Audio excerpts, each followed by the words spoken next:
नमस्कार. आपण पाहत आहात IBN जनमत न्यूज. बातमी आहे आमदार बाबासाहेब देशमुख यांची. नूतन आमदार बाबासाहेब देशमुख यांची सांगोला बस स्थानकास भेट. सांगोला मतदारसंघाचे नूतन आमदार डॉक्टर बाबासाहेब देशमुख यांनी सांगोला बस स्टँडला भेट देऊन प्रवासी तसेच विद्यार्थी व कर्मचारी यांची भेट घेऊन अडीअडचणी जाणून घेतल्या. बस स्थानकातील अडीअडचणी सोडवण्यासाठी प्रयत्नशील राहू असे डॉक्टर बाबासाहेब देशमुख यांनी सांगितले. यावेळी आगार प्रमुख विकास पोकळे, पंकज तोडे, उत्तम बुरुंगले, वसेकर, बळवंतराव ऐवळे यांच्यासह इतर कर्मचारी, चालक, वाहक, फिटर तसेच पत्रकार इत्यादी उपस्थित होते.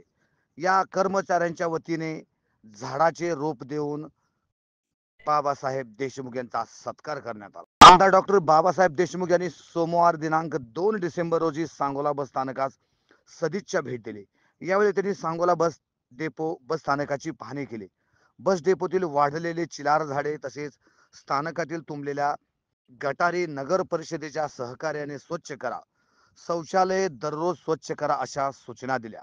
काही अडचणी आल्यास मला स्वतः फोन करा. आगार प्रमुख पोकळे यांनी सांगोला आगारास एसटी बस कमी आहेत. नवीन 20 एसटी बसची आवश्यकता असून त्या मिळाल्यास अडचणी दूर होतील. तर आगारास पुरेशा पाण्याची आवश्यकता असल्याने कर्मचाऱ्यांनी सांगितले. यावेळी विद्यार्थ्यांनी बस वेळेवर येत नाहीत तसेच घरी जातानाही वेळेवर बस येत नाहीत. 2-2 तास बसची वाट पाहावी लागते अशा तक्रारी मांडल्या. यावर आगार प्रमुख पोकळे यांनी बस वेळेवर सोडण्याचा प्रयत्न करू असे सांगितले. तर आमदार देशमुख यांनी अडीअडचणीचे निवेदन मला द्या, मी त्याचा पाठपुरावा नक्की करेन असे यावेळी सांगितले. IBN जनमत सबस्क्राईब करा, लाईक करा, शेअर करा. आपल्या हक्काचं आपलं न्यूज.